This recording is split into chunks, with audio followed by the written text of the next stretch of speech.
सर्वशक्तिमान की संतान हो, तुम सर्वशक्तिमान की संतान हो। कौन कहता है महज इंसान हो, सर्वशक्तिमान की संतान हो, तुम सर्वशक्तिमान की संतान हो।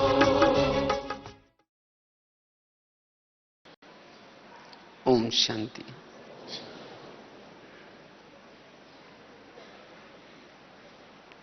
विशिष्ट बाबा ने इस सीजन में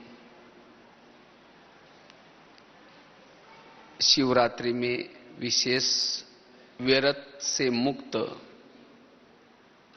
समर्थ स्थिति बनाने के लिए कहा हुआ है, क्योंकि जो समर्थ बनेगा व्यर्थों से मुक्त बनेगा।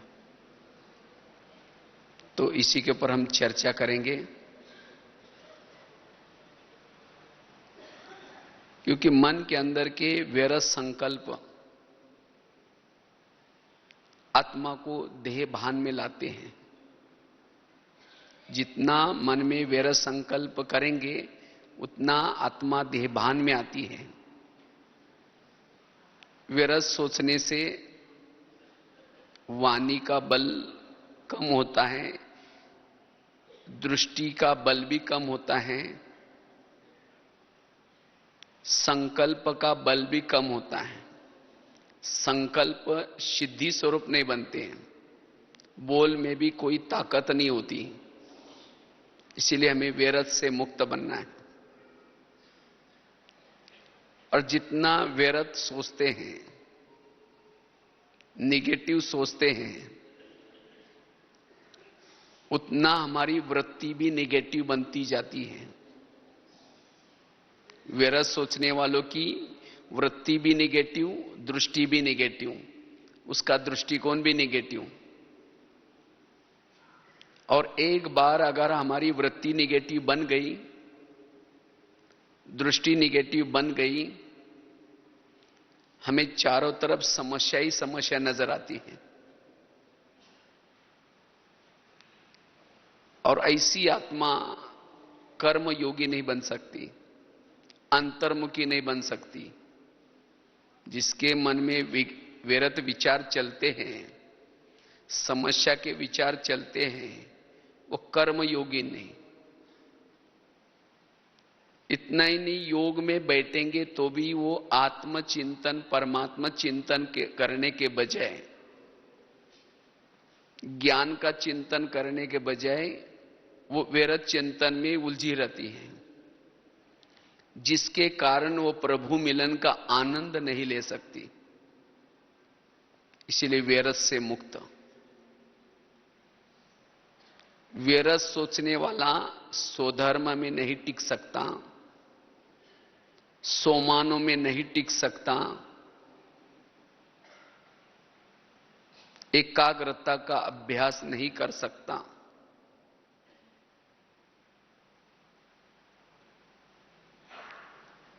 ऐसी आत्मा जो व्यर्थ अंदर से चलता है, वो साइलेंस की स्थिति में नहीं रह सकता, जिसके कारण विधेयी स्थिति, अशरीरी स्थिति, आत्मिक स्थिति बनाना उसके लिए मुश्किल लगता है।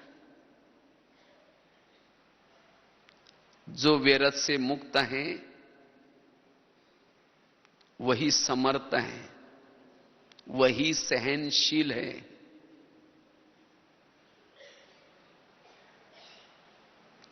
इसलिए बाबा कहते बच्चे व्यर्थ संकल्प से मुक्त बनो। वैसे तो दुनिया में व्यर्थ सोचने वालों को कहते हैं तनाव पैदा हो गया। और तनाव को इंग्लिश में क्या कहते हैं? टेंशन। 10 मतलब कितना? 10, सन मतलब बच्चे। पहले तो 2-4 आए, फिर 10 पैदा होंगे तो कैसा रहेगा? और ऐसी आत्मा क्या कंप्लेन करती है, हम योग में बैठते हैं, पता नहीं क्या क्या संकल्प आते हैं, पता नहीं मेरा योग क्यों नहीं लगता, पता नहीं कैसी कैसी बातें मन में आती हैं, क्यों आते हैं। क्योंकि सारा दिन सोचा है, वो सोच वापिस आते हैं। योग में माया आते हैं, मतलब कोई राक्षस आकर के थोड़ी हिलाता है, वही सारा दिन की व्यर्थ बातें हमें आत्मचिंतन, परमात्मा चिंतन करने नहीं देती। और वैसे ही व्यर्थ सोचने वालों को, जो व्यर्थ सोचता है, नेगेटिव सोचता है, उसे अनेक प्रकार की मानसिक बीमारियां तो है, लेकिन शरीर की बीमारियां भी होना शुरू हो जाती हैं। क्योंकि व्यर्थ सोचने वालों का दिमाग कैसा रहता है? ठंडा रहेगा या गर्म रहेगा? गर्म रहेगा। इसीलिए कहते हैं ना, जिसका पांव गरम, पेट नरम, दिमाग ठंडा, उस घर में कोई डॉक्टर है, उसको मार दो डंडा, वहां डॉक्टर की कोई जरूरत नहीं। लेकिन आजकल उल्टा होता है, पांव ठंडे और दिमाग गर्म रहता है। आज जितनी भी बीमारी है, उसका कारण है मूल नेगेटिव सोच। वैसे और भी कोई कारण हो सकते हैं, लेकिन मूल कारण है नेगेटिव सोच। पेट की बीमारी, ईर्ष्या करने वालों को पेट की बीमारी होती है। इसीलिए कहते हैं ना, तुम मेरे को देख करके तुम्हारे पेट में जलन हो रही है क्या? फिर कहेंगे ये तो बहुत अच्छी थी, लेकिन इसीलिए अचानक इसका ऑपरेशन कैसा हो गया? दिखने में तो अच्छी है, लेकिन ईर्ष्या करती है। किसी का ब्लड प्रेशर बढ़ता है, बीती हुई बातों को याद करने वालों का ब्लड प्रेशर बढ़ता है। शुगर होती है, दूसरों को अपने कंट्रोल में रखने की कोशिश करेंगे, मैं इसकी सास हूं, मैं इसका पति हूं, लेकिन आजकल कोई किसी की बात ही नहीं मानता है। फिर उस बात को चिंतन खुद करेंगे, औरों को भी सुनाएंगे, मैं इसकी मां हूं, मैंने इस बच्चे को पढ़ाया लिखाया बड़ा किया, और जब इसकी शादी हुई अपनी पत्नी का मानता है, मुझे पूछता ही नहीं। अभी मेरी ऐसी हालत है, तो बुढ़ापे में पता नहीं मेरे लिए क्या कर सकता है। उसको सुनाएंगे, उसको सुनाएंगे, चिंतन करेंगे। ऐसे बातों से बॉडी में केमिकल्स उतरते हैं और उससे शरीर की बीमारियां होती हैं। वो बच्चा क्यों नहीं मानता? जिसकी अपनी कर्मेंद्रियां कहना नहीं मानती, उसका कहना कोई नहीं मानेगा। आज किसी को दूर का कम दिखता है, दूसरे की बुराई को आंखें फाड़ फाड़ करके देखेंगे। आंखें फाड़ने से पुतली फैल जाती है, दूर का कम दिखता है। डॉक्टर के पास जाएंगे, कहेंगे डॉक्टर साहब मुझे दिखता ही नहीं। कहेंगे चश्मा पहन लो। चश्मा तो पहन लिया, फिर भी बुराई देखना नहीं छोड़ेंगे, नंबर बढ़ता ही जाएगा। आज किसी को नजदीक का नहीं दिखता, अपने बुराई को डोंट केयर करेंगे, नहीं देखेंगे, नजदीक का दिखना कम हो जाएगा। आज किसी को अस्थमा, दमा का प्रॉब्लम होता है, कोई भी बातों को पेट में दबा कर रखेंगे, खुल के नहीं बोलेंगे, दमे का प्रॉब्लम। किसी को स्पॉन्डाइलाइट होता है, गले का प्रॉब्लम, रास्ते में जा रहे सब्जी लाने के लिए देखेंगे वो क्या करती है, वो क्या करता है, इधर उधर देखते जाएंगे। जो इधर उधर देखता है उसको स्पॉन्डाइलाइट होता है। डॉक्टर एक बड़ा सा पट्टा लगाते हैं गले में। पट्टे में गले में पट्टा लगाने के बाद 6 मास तक ना इधर देखता है ना इधर देखता है, सीधा देखते चलना पड़े।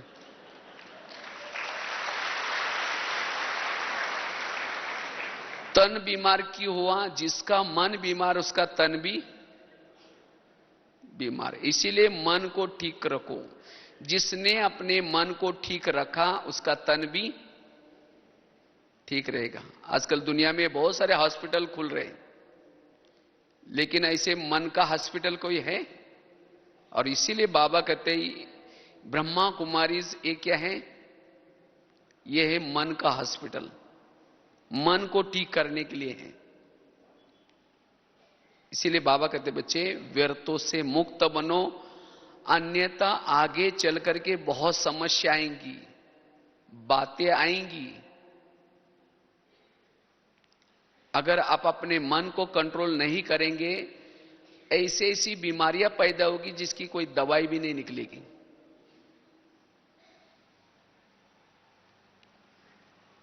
क्योंकि जिसके मन में व्यर्थ संकल्प चलते हैं उसको शांति नहीं है। घर में सब कुछ है, एसी है, गाड़ी है, सब कुछ है, लेकिन शांति नहीं है।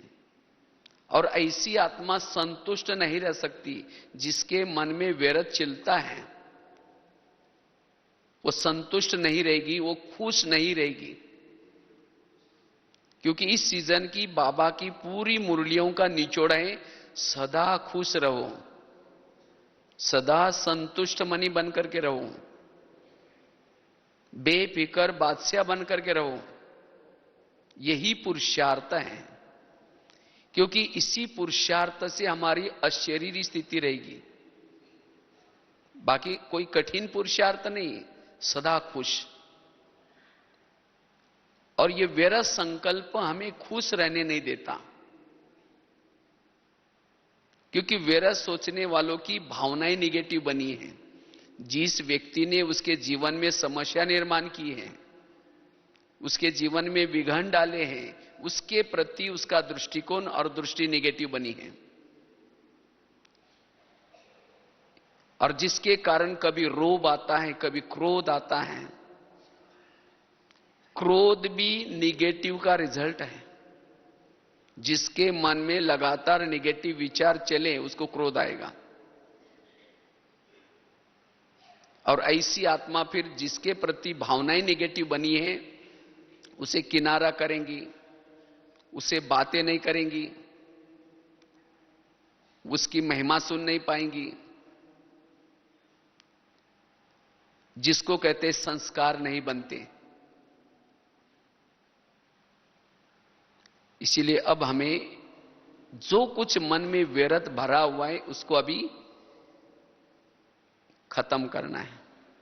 और यही तो बाबा ने शिव जी के ऊपर क्या चढ़ाया, जैसे अग का फूल चढ़ाते हैं, लेकिन सबसे बड़ा अग का फूल है ये व्यर्थ सोच। और तब हम फरिश्ता बनेंगे, जिसके मन में व्यर्थ कुछ भी नहीं है। ऐसी आत्मा संपन्न और संपूर्ण बनती है। लेकिन ये पुरुषार्थ करने के लिए हम क्या करें, क्या करें जो मेरे अंदर व्यर्थ कुछ भी नहीं रहे। उसका पुरुषार्थ है, सबसे पहली बात है समर्थ विचार। समर्थ से ही हम व्यर्थों से मुक्त बन सकते हैं। और समर्थ विचार मिलेंगे कहां से? मुरली से।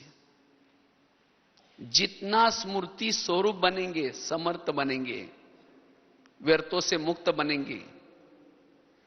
बाबा ने आज तक हमें कितनी सारी स्मृतियां दी है। बच्चे अब घर चलना है, तुम पूर्वज आत्मा हो, तुम कल्प कल्प की विजयी आत्मा हो, तुम भक्तों के इष्ट हो। तो जितना हम स्मृति स्वरूप है, उतना समर्थ है, उतना व्यर्थों से मुक्त है। इतना ही नहीं, रोज की जो मुरली है, अगर इस मुरली का भी चिंतन करते हैं, तब हम व्यर्थों से मुक्त बन सकते हैं। मुरली का एक एक सेंटेंस लाखों करोड़ों का है। जो मुरली नहीं सुनता, वो व्यर्थ चिंतन करता है, व्यर्थ से मुक्त नहीं बनेगा। इसलिए बाबा कहते हैं, रोज की मुरली सुनो और सारा दिन उसका चिंतन करो, बार बार स्मृति में लाओ। बाबा ने आज क्या कहा था, बाबा ने आज क्या बोला था। रोज की मुरली, बाबा ने दी हुई स्मृतियां, जितनी स्मृतियों को बार बार मन में दोहराएंगे, समर्थ बनेंगे, व्यर्थों से मुक्त। जैसे बच्चा अगर चाकू के साथ खेलता है, तो मां क्या करते हैं, उसका चाकू खींचेगी, छोड़ेगा नहीं, और पकड़ के रख बैठेगा। अगर उस बच्चे से चाकू लेना है, तो मां क्या करते हैं, उसको दूसरा खिलौना देती है। इसी तरह मन से निगेटिव रूपी खिलौना लेना है, तो ये मुरली रूपी पॉजिटिव का खिलौना दो। चाकू लेना है निगेटिव का, तो मुरली रूपी पॉजिटिव का खिलौना दो। समर्थ विचार दो, तब व्यर्थों से मुक्त बनेंगे। और वास्तव में जो मुरली सुनता है, मुरली का चिंतन करता है, उसकी बुद्धि स्वच्छ है। जो रोज की मुरली सुनता है उसकी बुद्धि स्वच्छ है, और स्वच्छ बुद्धि वाला उसको किसी के अंदर की कोई कमी कमजोरी दिखाई नहीं पड़ेगी। जिसने सवेरे अमृतवेला का योग किया है, फिर क्लास में आकर के क्लास के पहले थोड़ा सा योग किया है, मुरली अच्छी तरह ध्यान से सुनी है, उसकी बुद्धि क्लीन और क्लियर होती है, उसको व्यर्थ कुछ भी दिखाई नहीं पड़ेगा। लेकिन केवल मुरली सुनते समय नहीं, लेकिन सारा दिन भी उस मुरली का चिंतन करना है। अगर मुरली को भूल गए तो निगेटिव विचारों से बुद्धि अस्वच्छ बनती है, और जिसकी बुद्धि अस्वच्छ है वो योग में भी जब बैठेगा उसको न परमधाम दिखता है न परमात्मा दिखता है, बुद्धि भटकती है। इसलिए सारा दिन अगर मन में पॉजिटिव विचार चलाएंगे तो बुद्धि स्वच्छ रहेगी, क्लीन क्लियर रहेगी। जो बीच बीच में मुरली को रिवाइज करने से, चिंतन करने से व्यर्थ दिखाई नहीं पड़ेगा। अगर कुछ किसी के अंदर कुछ व्यर्थ दिखता भी है, गलती उसकी नहीं है, गलती मेरी है, क्योंकि वो निगेटिविटी मेरे अंदर है। अब जस्ट हमने एक ज्ञानामृत में आर्टिकल लिखा था, उसमें एक बहुत सुंदर एक घटना लिखी थी, आप लोगों ने पढ़ी भी होगी। एक दो माताएं थी, एक माताजी 2 मंजिल पर रहती थी, दूसरी माताजी 1 मंजिल पर रहती थी। 2 मंजिल वाली माताजी रोज अपने घर की खिड़की से पड़ोसनी के छत पर देखती है, तो छत पर कपड़े सुखाए रहते हैं। उसके कपड़े देख करके पति को कहते हैं, इसको कोई अक्ल नहीं है, कितने गंदे कपड़े, कितने मैले कपड़े हैं। पति को कहते जाओ और पूछ के आओ, आखिर वो कौन सा साबुन यूज करते हैं, कौन सा सर्फ यूज करते हैं। तो पति कुछ नहीं बोलता, रोज वो खिड़की से दिखाते और कहते जाओ पूछ के आओ। एक दिन जब वो 2 मंजिल वाली माताजी ने पड़ोसनी के छत पर देखा, उसके कपड़े अच्छे दिखने लगे। फिर पति को बुला करके कहते आज इसको कैसे अक्ल आ गई, आज कितना अच्छा धुलाई किया। कहते जाओ पूछ के आओ। पति धीरे से मुस्कुराता है और कहता है आज सवेरे सवेरे मैंने अपने घर के खिड़की की कांच साफ किए हैं।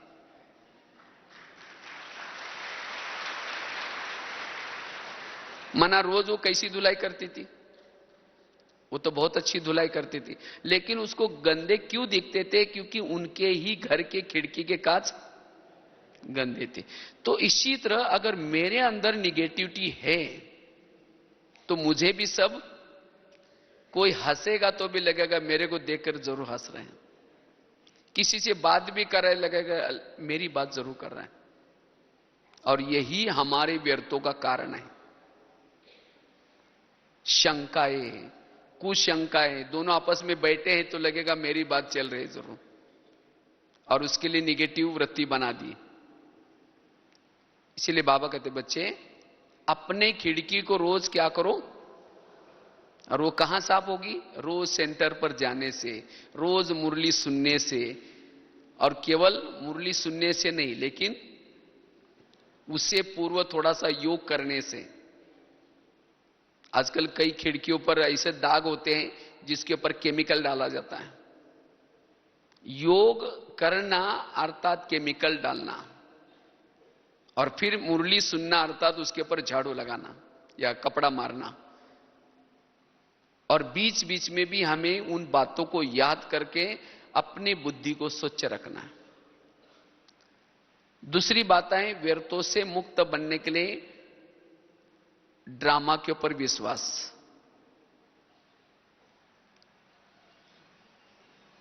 ड्रामा के ऊपर जिसका विश्वास है वही व्यर्थों से मुक्त है। आप सभी को अपना अपना ड्रामा पसंद है? हाँ, है पसंद। सभी चाहते हैं कि मेरा अब तक का जो भी बीता हुआ ड्रामा रिपीट होना चाहिए, चाहते सभी, या कुछ बदलना चाहिए? अगर आपका आज तक का जो बना हुआ ड्रामा अगर बदल देंगे तो अभी जो बना हुआ ड्रामा जो है चल रहा है, बाबा मिलन, ब्राह्मण परिवार मिला, वो भी बदल जाएगा फिर। इसलिए हमारे दिल से सदा निकले वह ड्रामा वह, और तब वो आत्मा व्यर्थों से मुक्त है। वैसे तो हम 3 बाप के बच्चे, बाप कितने हमारे? 3, लेकिन हमारी मां 4 है। एक है ब्रह्मा, दूसरे है मम्मा, तीसरी है लौकिक मां, चौथी है ड्रामा। ड्रामा मां तो कल्याणकारी होती है। अगर बच्चा बीमार है तो उसको दवाई पिलाते हैं, दवाई कड़वी है तो बच्चा क्या करता है? बार बार मुंह से निकालता है। लेकिन मां क्या करता है? उसको जबरदस्ती हाथ पकड़ करके भी उसको पिलाएगी। उसको पता है कि अब कड़वी लग रही है, लेकिन इससे इसका कल्याण होने वाला है। इसी तरह ड्रामा रूपी मां कल्याणकारी है। ड्रामा में जो भी कुछ घटना हमारे सामने आते हैं उससे हमारा कल्याण होगा। इसलिए हर एक को अपना ड्रामा पसंद होना है। बाबा ने हर एक आत्मा का जो ड्रामा बनाए बड़ा फुर्सत से बनाया है और बड़ा कल्याणकारी बनाया है। जिस जिस लोगों को आपके आसपास में रखा है सब आपका कल्याण करने वाले हैं। इसीलिए उनके प्रति भावनाएं पॉजिटिव बनाओ। अगर समझो कोई लौकिक मां बच्चों को थप्पड़ मारते तो बच्चा कहां जाता है? बाप के पास, और जाकर के क्या बोलता है? मम्मी ने मुझे थप्पड़ मारी, इतना ही बोलता है ना। ये थोड़ी जाकर के बोलता है मम्मी ने मुझे थप्पड़ मारी, इस मम्मी को बाजार में बेच करके दूसरी लेके आओ, बोलता है। लेकिन हम क्या करते हैं? अगर ड्रामा रूपी मां कोई हमें थप्पड़ मारते अर्थात विघ्न आता है तो बाबा कहते बाबा मेरा ड्रामा बदल दो ना। तो बाबा क्या कहेगा? इसीलिए बाबा कहते बच्चे वाह ड्रामा वाह, वही व्यर्थों से मुक्त है। चलो 2 मिनट। बस लो घड़ी,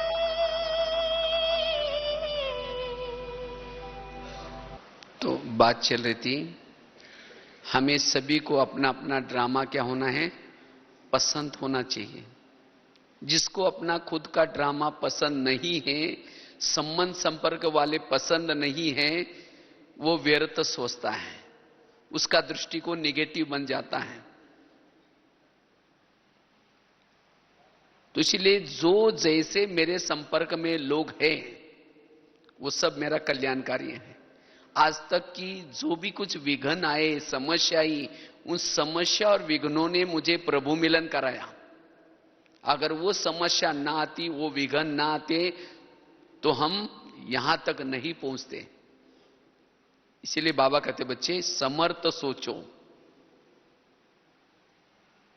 तब व्यर्थों से मुक्त बन जाएंगे।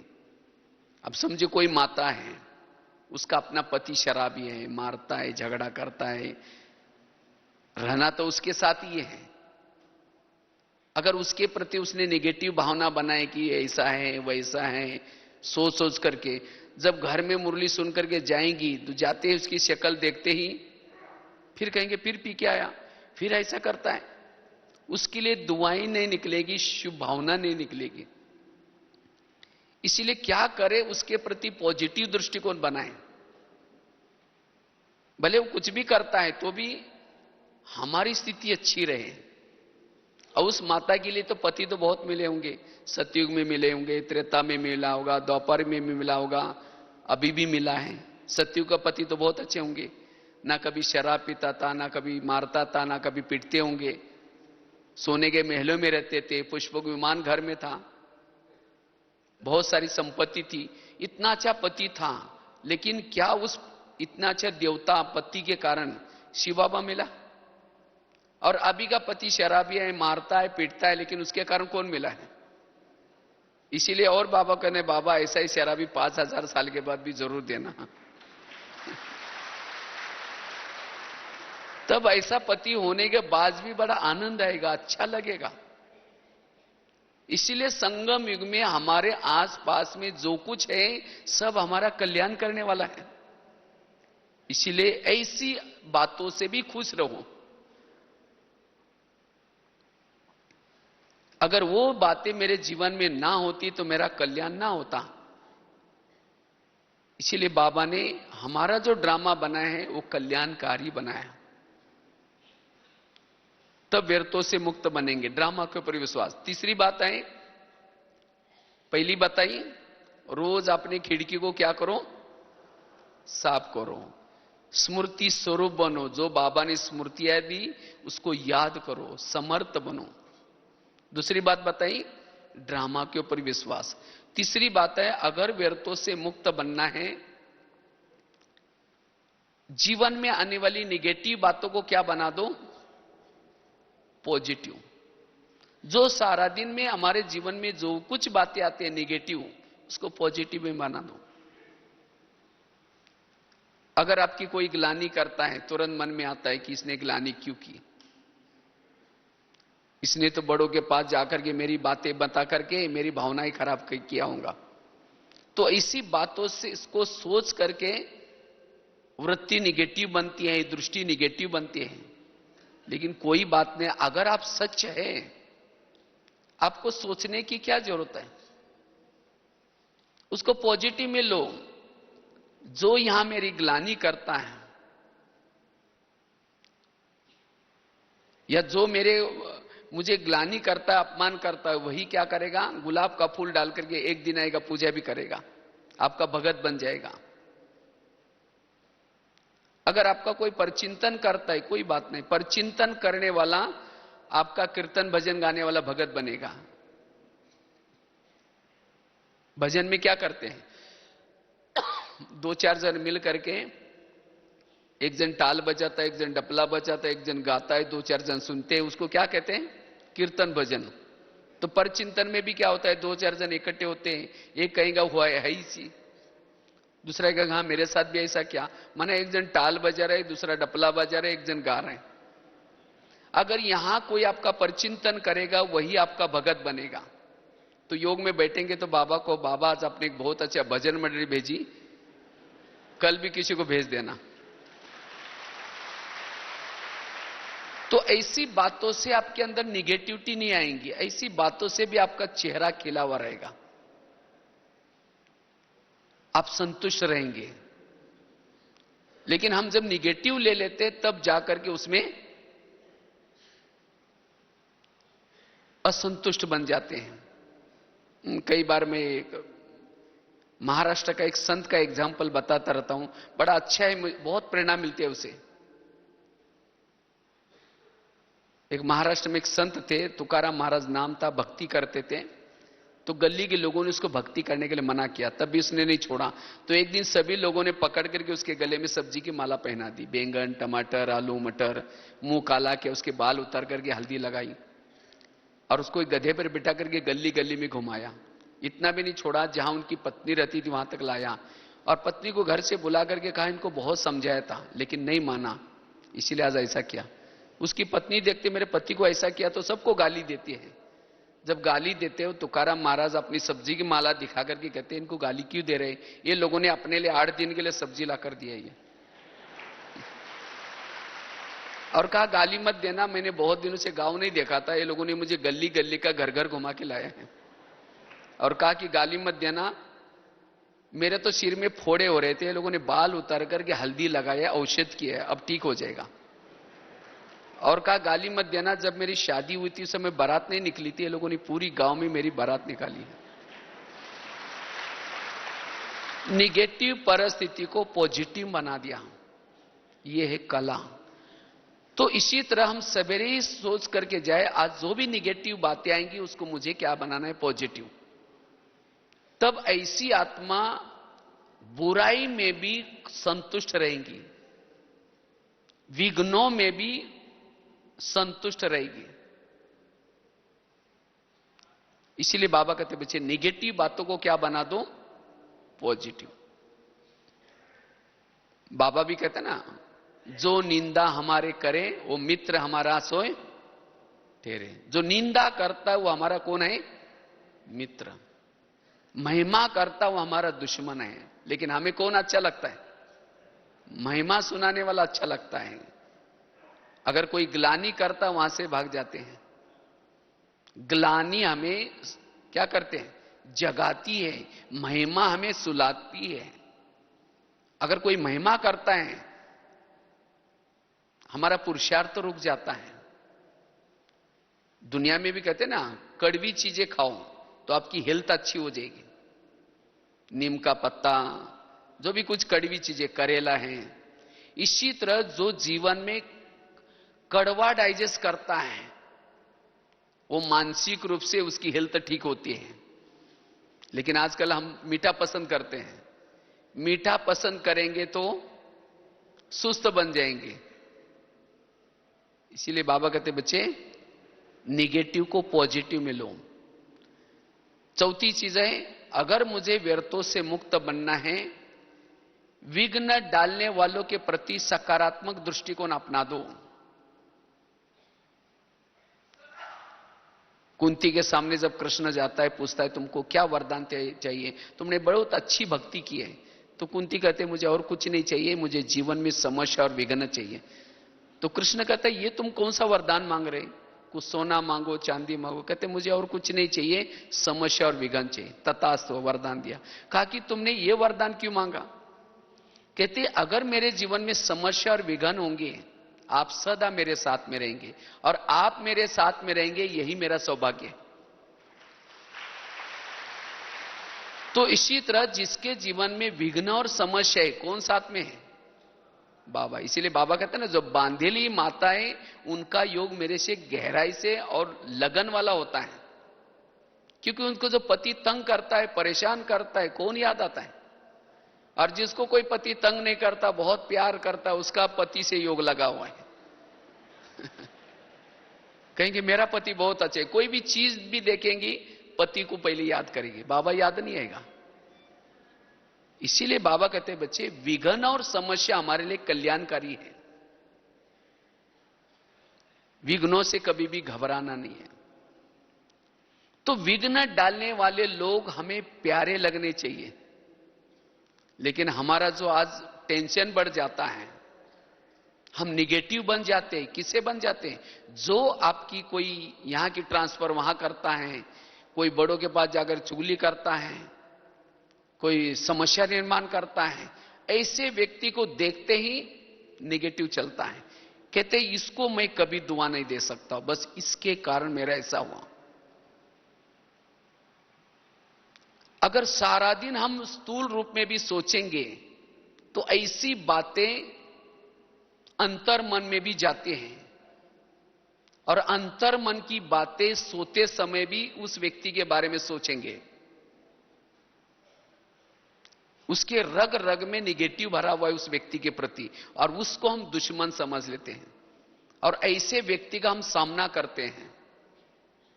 जो ब्राह्मणों का सामना करता है, वो माया का सामना नहीं कर सकता। इसलिए ब्राह्मणों का सामना नहीं करो।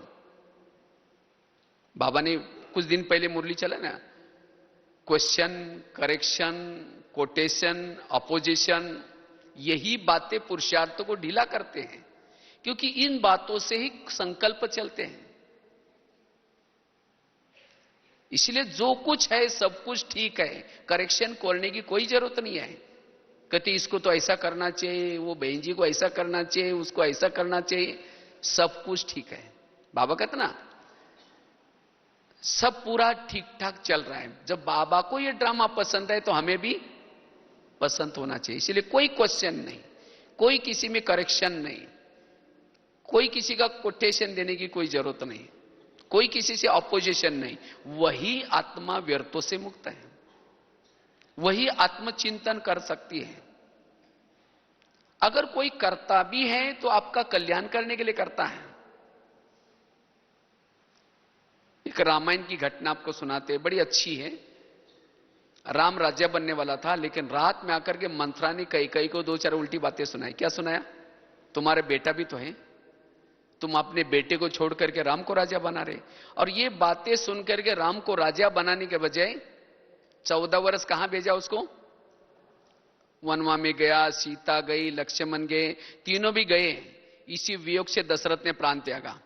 खाने का प्रॉब्लम, सोने का प्रॉब्लम, घास में सोए, ये सब किसके कारण हुआ? मंत्रा के कारण। तो मंत्रा को जो भी देखेगी उसकी भावना अच्छी चलेगी, बुरी चलेगी? बुरी चलेगी ना। हम कभी बचपन में जब रामायण देखते थे, स्क्रीन में वो डंडा लेकर के काला सा कपड़ा पहन करके मंत्रा आती थी, हम कहते इसको भगाओ, इस बुढ़िया को नहीं देखना है, क्योंकि उसने तो राम को वनवा में भेजा, अभी पता नहीं और क्या करने के लिए आई है। मैं खुद भी पसंद नहीं करता था, लेकिन एक दिन जब हमने चिंतन किया तब पता चला मंथरा ने राम के लिए जो किया वो अच्छा किया। अगर मंत्रा उनके घर में ना आती तो राम क्या बनने वाला था? राजा। अगर राजा बनता तो जंगल में नहीं जाता, जंगल में नहीं जाता सीता की चोरी ना होती, सीता की चोरी ना होती तो रावण को ना मारता, रावण को ना मारता तो राम की महिमा भी कोई नहीं गाता। तो राम की महिमा किसके कारण है? मंत्रा के कारण है। इसी तरह हर आत्मा के पास भी बाबा ने ड्रामानुसार एक आधी मंत्रा रखी है। वो चुगली करते हैं, यहां की ट्रांसफर वहां करते हैं, झगड़ा। और आज हम व्यर्थ हैं, जो अंदर से व्यर्थ जो आता है कभी, उसके कारण आता है। कहते बस ये मेरा एक दुश्मन है, बस ये यहां से चला जाए हम बहुत अच्छा रह सकते, इसके कारण मेरा ऐसा होता है। अगर वो ना होता आप बहुत सुखी रहते। आपके घर में कोई ब्रह्मा कुमारी आती, कहते हैं हमारा ज्ञान सुनने के लिए चलो, कहेंगे हमारे घर में बहुत शांति है, नहीं चाहिए। इसीलिए उस व्यक्ति का धन्यवाद जिसने हमें विघ्न डाले या अशांत किया। अगर राम के जीवन में मंत्रा ना आती, ना हनुमान मिलता, ना अंगद, ना ऋषि, ना मुनि, कोई नहीं मिलते। ये सब किसकी दौलत थी? मंत्रा की। इसी तरह आज आपके जीवन में इतना अच्छा बाबा मिला, दैवी परिवार मिला, दीदी दादियां मिली, ज्ञान मिला, ये सब इतना ऊंचा ब्राह्मण परिवार मिला, किसके कारण? आज तक की मंत्राओं के कारण, जिन्होंने हमें तंग किया, परेशान किया, जिसके कारण हम सुख ढूंढते ढूंढते ढूंढते यहां तक पहुंच गए। इसलिए कभी एकांत में बैठ करके उन सभी को धन्यवाद दो जिन्होंने आपको तंग किया है। कहो कि आप लोगों ने हमें परेशान किया, हमारा बहुत अच्छा हुआ, लेकिन फिर 5000 साल के बाद तंग करने के लिए जरूर आना। तब उस व्यक्ति के लिए अंदर जो भरे हुए हैं सब खाली हो जाएंगे, बिल्कुल ब्रेन वॉश हो जाएगा। नहीं तो आज ऐसा भरे हैं, उसको देखते वाइब्रेशन भी चलते हैं, मन से बोल भी निकलते हैं, दृष्टि से भी निगेटिव निकलता है, और यही व्यर्थों का कारण है। इसीलिए बाबा कहते बच्चे, विघ्न डालने वालों के प्रति सकारात्मक दृष्टिकोण बना दो। अगर आप सकारात्मक उसके प्रति बनेंगे तो वो भी आपके लिए सकारात्मक बनेगा, आपका व्यर्थ खत्म हो जाएगा, आप समर्थ बन जाएंगे। तो कितनी बातें बताई? पहली बताई खिड़की को रोज, दूसरी बात बताई ड्रामा के ऊपर विश्वास, तीसरी बात बताई निगेटिव बातों को क्या बना दो? पॉजिटिव। चौथी बात बताई विघ्न डालने वालों के प्रति सकारात्मक दृष्टिकोण। पांचवी बात है, अगर मुझे व्यर्थों से मुक्त बनना है, समर्थ बनना है, उसके लिए अगर कोई व्यर्थ आपको आकर के सुनाता है, व्यर्थ आता कहां से? कहां से आता है? व्यर्थ आता है संग दोष से। संग दोष किसको कहेंगे? कोई अज्ञानी आत्मा को संग दोष नहीं कहेंगे। अगर कोई आकर के किसी बहनों की, कोई सेंटर की, कोई भाई बहनों की अगर कोई बुराई करता, वो है संग दोष। क्योंकि ऐसी बातें जब कान में जाएंगी तो वृत्ति निगेटिव बन जाएगी। इसलिए निगेटिव बातें सुनाने वालों से दूर रहना है। जिसको बाबा कभी कहते हैं ना, बच्चे झगमुई झगमुई मत करो, पर चिंतन की बातें हमें दृष्टिकोण को निगेटिव बनाते हैं, दृष्टि को निगेटिव बनाते हैं। इसीलिए अगर कोई व्यर्थ बातें सुनाता है, उसको हाथ जोड़ के कहो कि मुझे नहीं सुनाओ, कहीं और जाकर के सुनाओ, मुझे स्ट्रिक्ट बनो।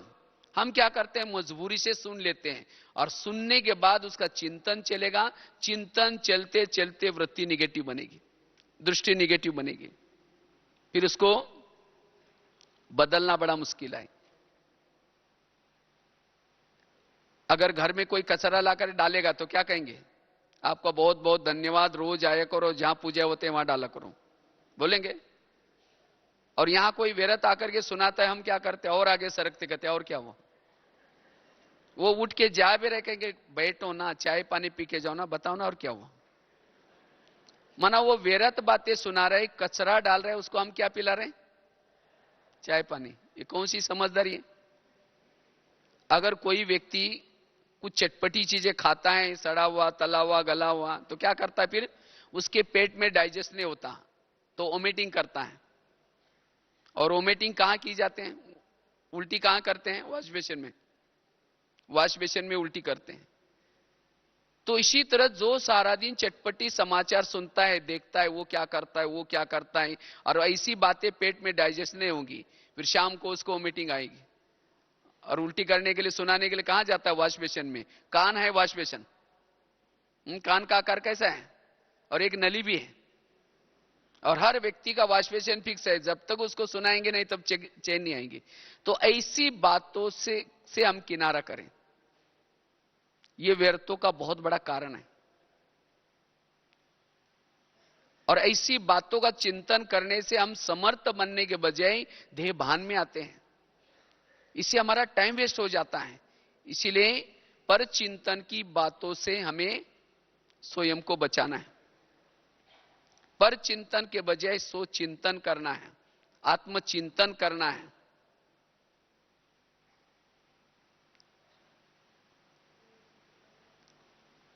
छठी बात है, अगर व्यर्थ से मुक्त बनना है, बाबा ने कहा ना, सेंटर निर्विघ्न बनाओ, जोन अपना निर्विघ्न बनाओ, अपने गृहस्थी को निर्विघ्न बनाओ, स्वयं को भी निर्विघ्न बनाओ। ये विघ्न आता क्यों? आज सेंटर का विघ्न कौन सा है? कहेंगे हम तो बहुत कुछ जानते हैं, बहुत कुछ करना चाहते हैं, लेकिन क्या करें, हमको कोई मौका ही नहीं देता, हमको कोई चांस ही नहीं मिलते। और इसीलिए जो चांस नहीं देते उसके प्रति क्या करेंगे? निगेटिव सोचेंगे। कहेंगे खुद भी नहीं करते हैं, दूसरों को भी करने नहीं देते हैं।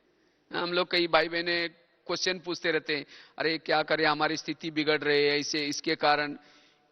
क्यों? कोई अगर आपको बड़ा कोई रोकता है तो उसके प्रति निगेटिव चलते हैं, लेकिन नहीं, अगर बड़ा आपको कोई रोकता है जिसको बाबा ने निमित्त बनाया, जरूर उसमें मेरा कुछ कल्याण है, मुझे सोचने की कोई जरूरत नहीं। अगर पतंग कहता है मैं आकाश छूना चाहता हूं, लेकिन क्या करे, इस व्यक्ति ने मेरा धागा पकड़ के रखा है। अगर वो व्यक्ति धागा छोड़ देगा तो पतंग कहां जाएगा? आकाश में छूने के लिए जाएगा या धरती पर आएगा और नीचे आएगा? उस व्यक्ति का धन्यवाद जिसने धागा पकड़ कर रखा है।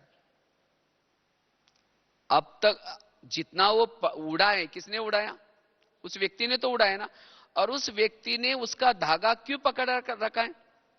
क्योंकि वो कई पेड़ में, कई तारों में, कई बिल्डिंग में अटक न जाए, लटक न जाए, इसीलिए पकड़ा हुआ है।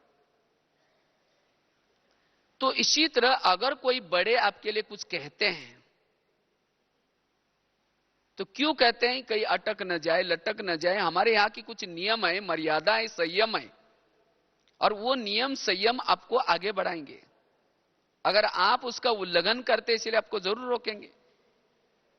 इसीलिए अगर कोई आपको कुछ कहता है तो उसे हमें क्या करना है? स्वीकार करना है, न कि उनके प्रति नेगेटिव सोचना है।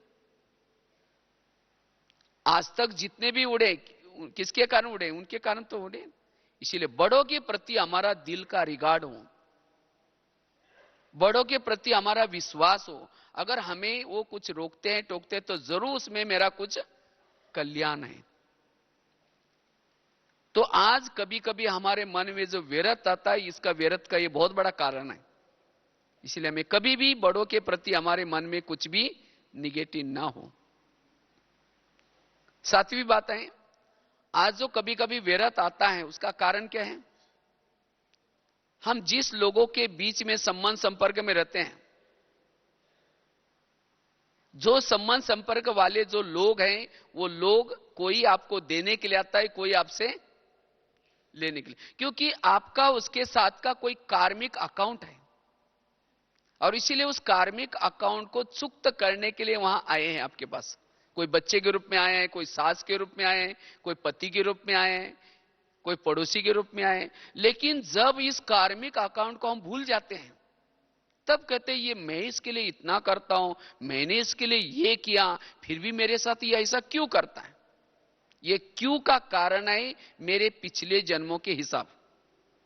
क्योंकि टाली कभी एक हाथ से नहीं बजती, टाली के लिए कितना चाहिए? 2 हाथ चाहिए। तो इसी तरह आज मेरे जीवन में कोई व्यक्ति प्रॉब्लम्स निर्माण कर रहा है, कोई समस्या निर्माण कर रहा है, और हमें वो समस्या अच्छी नहीं लग रही, क्योंकि हम उसके साथ अभी इस जन्म में तो अच्छा व्यवहार कर रहे हैं, लेकिन फिर भी वो ऐसा क्यों करता है? क्योंकि मैंने भी इसके साथ जरूर ऐसा कभी किया होगा। समझो कोई सास, समझो बहू ज्ञान में चलती है और उसकी सास उसको तंग करते हैं, परेशान करते हैं, और उसको तो बहू के तो निगेटिव संकल्प चलेंगे,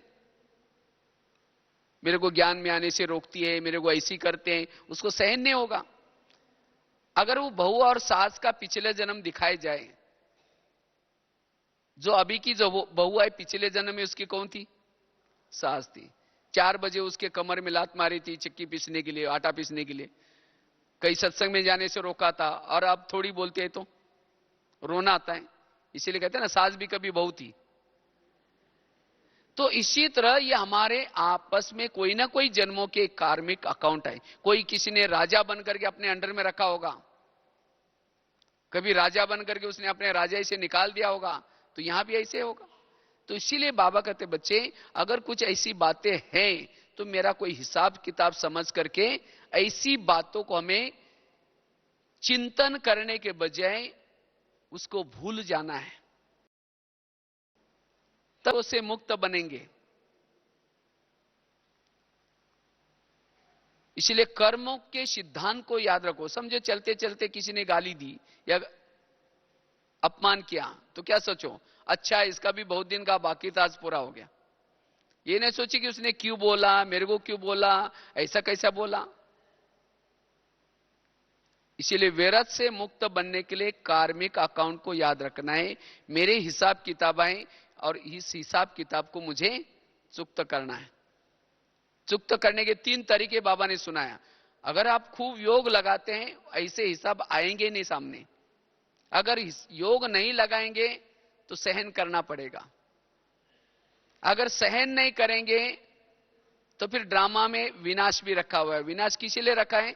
आपस के हिसाब किताब चुक्त। तो अच्छा है ना, योग लगा करके चुक्त करो या सहन करके चुक्त करो। तो ऐसे अगर हम व्यर्थों से मुक्त बनेंगे तब हमारे अंदर सहन शक्ति आएगी, और जिसके पास सहन शक्ति आई उसके साथ और भी शक्ति आएगी। जिसका व्यर्थ खत्म हो गया वो स्वधर्म में टिक सकता है, वो आत्मस्थिति का अनुभव कर सकता है, आत्मा का अनुभव कर सकता है। ये आत्मा का अनुभव क्यों नहीं होता? क्योंकि सारा दिन लगातार मेरे अगर लीकेज हो रहे हैं, निगेटिव सोच चल रहे हैं, उसकी शक्तियां नष्ट हो रहे हैं, वो आत्मा का अनुभव नहीं कर सकता। आत्मा क्या चीज है? जिसके संकल्प कम चलते हैं, पॉजिटिव चलते हैं, उसकी ऊर्जा बचते हैं, उसी ऊर्जा का नाम है आत्मा। तो इसीलिए अगर मुझे अशरीरी बनना है, विधेयी स्थिति का अनुभव करना है, इसीलिए मुझे विरत से मुक्त बनने की आवश्यकता है। और इसीलिए खास बाबा ने इसी सीजन में, खास तो शिवरात्रि में, और इसी सीजन की टोटल मुरलियां विरत से मुक्त बनो। और ऐसे जब विरत से मुक्त बनेंगे, अगर मेरे वृत्ति में किसी के प्रति निगेटिव कुछ भी नहीं, तब हम हल्के बनेंगे, फरिश्ता बनेंगे।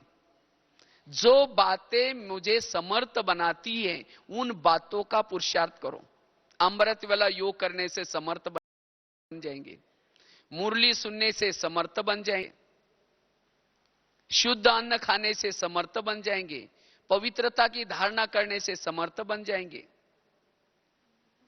जितना आप अपने मन को कंट्रोलिंग पावर, रूलिंग पावर, स्वराज्याधिकारी बनेंगे, समर्थ बन जाएंगे।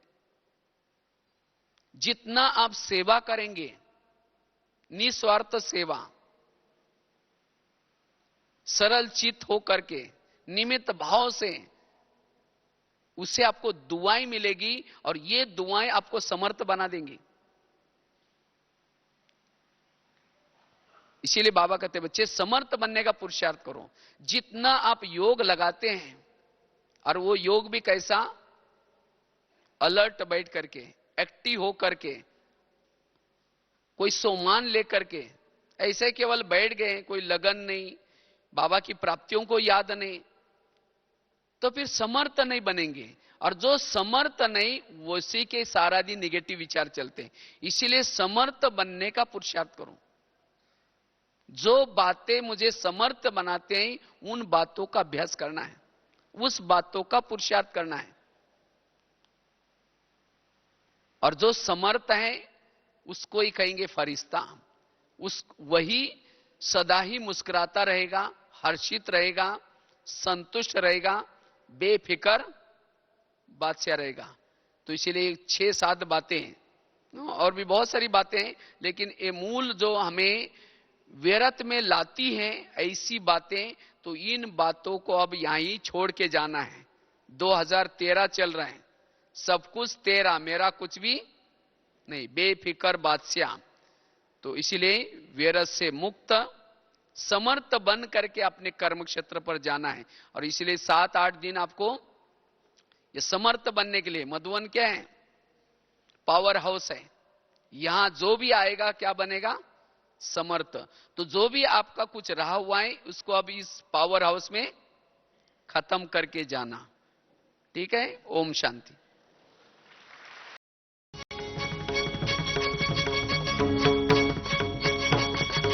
सर्वशक्तिमान की संतान हो, तुम सर्वशक्तिमान की संतान हो।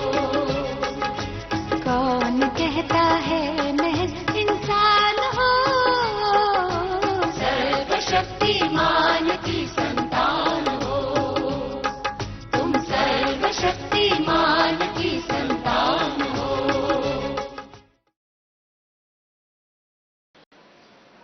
ओम शांति।